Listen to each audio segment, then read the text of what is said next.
ఉన్న బంగారాన్ని విడిపించి ఆ రోజు ఆన్లైన్ రేటుకే మేము కొంటాం. Sharma gold company. 10th class students కి బంపర్ ఆఫర్. ఇంగ్లీష్ మీడియం చదివే విద్యార్థులు తెలుగులోనూ పరీక్షలు రాసేయచ్చు. 10వ తరగతి విద్యార్థులు వారి సౌలభ్యాన్ని బట్టి తెలుగు లేదా ఆంగ్ల మాధ్యమాల్లో పరీక్షలు రాసుకునేందుకు ఆంధ్రప్రదేశ్ రాష్ట్ర ప్రభుత్వం ఈ ఏడాది అవకాశం కల్పించింది. పబ్లిక్ పరీక్షలకు ఆన్లైన్లో వివరాలు నమోదు చేసే సమయంలో తమకు నచ్చిన మాధ్యమాన్ని ఎంపిక చేసుకోవచ్చని తెలిపింది. దరఖాస్తులు సమర్పించడం పూర్తయిన వారు కావాలంటే నచ్చిన మాధ్యమానికి మార్చుకునే ఐచ్ఛికాన్ని కూడా అందుబాటులో ఉంచింది. అన్ని ప్రభుత్వ పాఠశాలలో 1 నుంచి 6 తరగతుల విద్యార్థులను ఒకేసారి ఆంగ్ల మాధ్యమంలోకి మార్చుతూ గత వైఎస్ఆర్సీపీ ప్రభుత్వం 2020-21లో ఆదేశాలు జారీ చేసింది.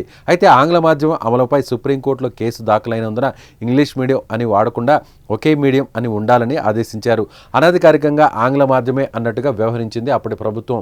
ఒక్కో తరగతి ఆంగ్ల మాధ్యమంలోకి మార్చుతున్నట్టు ప్రకటిస్తూ 10వ తరగతిలోకి వచ్చిన విద్యార్థులు ఆంగ్ల మాధ్యమంలోనే పరీక్షలు రాయాలని నిబంధన పెట్టారు. ఒకే మాధ్యమం అమలు చేయాలని చెప్పడం మినహా ఏ మాధ్యమం అనేది చెప్పకపోవడంతో చాలా వరకు ప్రభుత్వ పాఠశాలలో తెలుగు, ఆంగ్ల మాధ్యమాలను కొనసాగించారు. ఇలా తెలుగు మీడియంలో చదివిన విద్యార్థులు తెలుగులోనే పరీక్షలు రాసేందుకు అవకాశం ఇవ్వాలంటూ వారి తరపున ప్రధానోపాధ్యాయులు కోరడంతో కూటమి ప్రభుత్వం ఈ ఒక్క ఏడాదికి అనుమతినివ్వాలని నిర్ణయం తీసుకుంది.